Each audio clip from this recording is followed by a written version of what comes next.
Welcome back, everyone. It's Charlie. They're finally working on the Batman 2 again, and there's a new report that Hush is going to be the main villain, or at least one of the major villains. There were a couple Easter eggs in the first movie directly calling out Hush, and they borrowed a lot of the Hush storyline for Riddler, so there were a lot of people that just assumed they would eventually do the character. There were so many rumors that even Matt Reeves came out and actually specifically talked about the Hush character. There have also been a few reports about some of the other major characters and villains they're doing. I know there's a bunch of questions about this too, because if you're a longtime Hush fan from the comics, they kind of did most of that storyline for the Riddler character. Remember though, this is all meant to be separate from what's happening with James Gunn's rebooted DCU, his Batman Brave and the Bold movie, a totally different version of Batman, and everybody's still pulling for Jensen Ackles to be the DCU version of Batman. That Batman will be the one that's connected to the new Justice League, the overarching stories, not the Matt Reeves, Robert Pattinson Batman. So don't worry, we'll break it all down. It's not quite as confusing as it sounds. If you're brand new to the channel, be sure to subscribe to get all the videos. There's a bunch of big stuff coming up. Like I said, the writer's strike is over. The actor's strike might be done pretty soon. Hopefully they'll figure that out. Then we'll start getting way more announcements about a lot of these big movies coming out. Not just the DC movies, but just like all movies in general. But a lot of you probably seen the big talk about Batman Hush in your feeds recently. Hush is probably one of the biggest, most popular Batman villains from recent history that they haven't really done in the live-action movies yet. There have been a couple versions of the characters in the animated movies and the TV shows, like there was a Batman Hush animated movie, but that changed the original ending from the original Batman Hush comic book storyline. It was a little controversial. I wasn't a huge fan of the changes, but generally the animated DC movies have been pretty solid on average. They also did a version of Hush on the Batwoman TV show in the Arrowverse, like on the CW network. I didn't watch the vast majority of the Batwoman show, and they made a few changes to the Hush character, but their version of Hush was a little bit closer to the original comic book version. That one was depicted as a former childhood friend of Bruce Wayne's who became a real estate mogul with a grudge that he harbored against him. He had the surgery to change his face to look exactly like Bruce Wayne, and then like the comic book version, he went about systematically trying to destroy Bruce Wayne's life, take his company, and destroy his life as Batman. The funny thing about that version is he was actually more famous for being the closest we actually got to seeing Bruce Wayne Batman's face in the Arrowverse, like the actual Arrowverse of Batman that they kept talking about for years, but we never actually saw. Stephen Amell and a lot of the other actors say that Jensen Ackles, for like a hot second, almost became that live-action version of Batman. Like, he wanted it to be Jensen Ackles, but for whatever reason, it just didn't work out. Like, the powers that be, the regime at Warner Brothers, wouldn't allow them to actually do live-action Batman the way that they wanted to in the Arrowverse. So you can watch that Batwoman version of Hush at your own risk. And then there was a lesser version that the Gotham TV show did. He was Thomas Elliot, but we never saw him become Hush as an adult later in the timeline because that show was all about Bruce Wayne before he became Batman when he was a kid. And they did the Smallville thing where he only puts on the Batman suit in the very last episode after a time jump. Like, Smallville literally did that exact same thing. Matt Reeves has an interesting connection that goes way back with the Hush character just in general to the original comic book version. In real life, Matt Reeves' screenwriting teacher when he was in college was Jeff Loeb, the person who wrote Batman Hush. He also wrote The Long Halloween, and a lot of the first Batman movie was inspired by The Long Halloween. So the Easter eggs have come full circle. Normally you would expect Jeff Loeb to have some sort of cameo scene in the movie at that point, but I don't think that there was. If you did think you spotted Jeff Loeb somewhere in the movie, let me know. The Hush storyline that they gave to the Riddler in the first movie was his whole backstory growing up alongside Bruce Wayne in the orphanage funded by Thomas and Martha Wayne. Like, you see the Riddler is a little kid here next to Bruce Wayne as a little kid. And the idea in Matt Reeves' Batman movies is that Thomas and Martha Wayne turned the old Wayne Manor house into an orphanage back when Bruce Wayne was young and the Riddler just came to live there.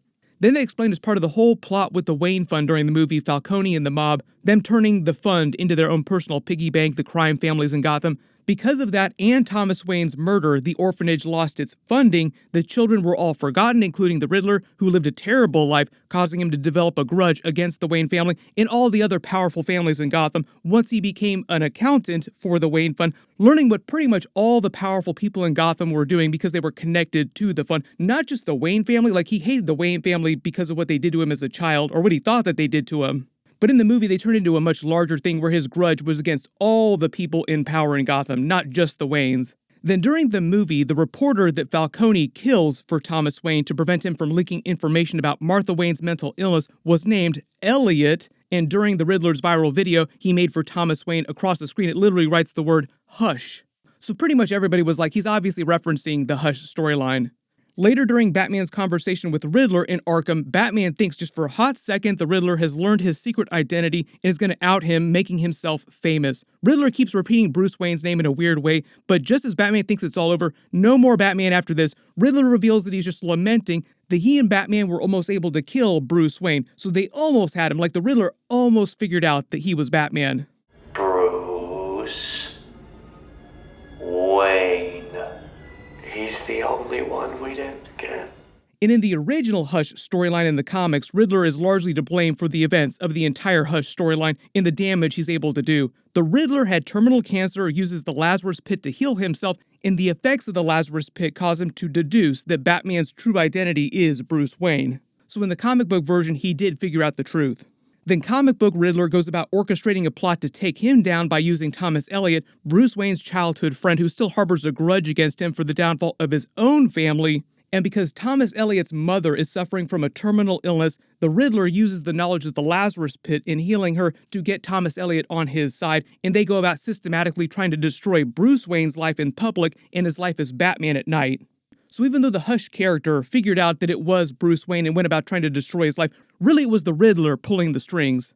But because there were so many Hush Easter eggs during the first Batman movie, Matt Reeves later clarified that that reporter that was killed named Elliot was not literally meant to be his version of the Thomas Elliot Hush character, just a wink at the Hush storyline.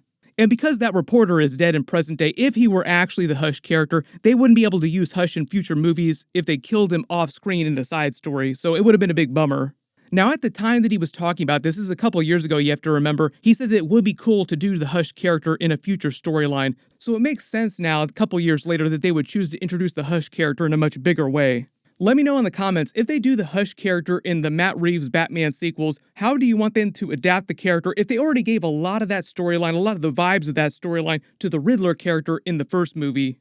And remember, one of the differences between the Matt Reeves version of Batman, like the Robert Pattinson Batman, in James Gunn's new DCU version of Batman and Batman Brave and the Bold, is that Matt Reeves' take is meant to be way more down-to-earth, way more realistic in the Christopher Nolan kind of way. Like imagine a much more comic booky version of Christopher Nolan's real-world vibes of Batman. James Gunn's version of Batman and Batman Brave and the Bold will be like the way more over-the-top, way more comic booky version of Batman. For example, they're doing Damian Wayne in the movie. You can't get more comic booky than doing Damian Wayne. There have been a couple reports about other major characters that they might be introducing in that Batman 2 and the Batman sequel movies. But most theories right now, and Matt Reeves and Robert Pattinson have definitely thrown some fire on this gasoline, so a lot of people at the time thought that it implied that Mr. Freeze would be the main villain. Matt Reeves just said even the idea of something like Mr. Freeze, such a great story, right? So a lot of people were like, wait a minute, does that mean he's actually doing Mr. Freeze in the sequel? The monster who took you from me will soon learn that revenge is a dish best served cold. The other big news is that Matt Reeves is supposed to introduce Clayface during the movie, but he's not going to be the main villain. Most people think that he's going to be a version of the original Clayface, the Golden Age version of the character called Basil Karlo. Not the shape-shifting, metahuman Clayface, Matthew Hagen. That's who most people think of when they think of Clayface. The reason why everyone's expecting the original Clayface is just because he's more of a real-world, down-to-earth kind of Clayface, and that's the whole vibe of the Matt Reeves Batman universe. So far, we haven't seen any actual metahumans in the world of the Batman yet, so everything's been tech-based, at least so far. The Basil Karlo Clayface was based on real-life Boris Karloff and Basil Rathbone. Karlo was meant to be a B-list actor, driven insane when he hears that they're remaking his classic horror film without him. During that movie, he played the villain who was called Clayface, and he puts that costume back on again, killing all the actors who are in the remake in the order that they got killed in the original movie. Then eventually Batman and Robin are able to stop him.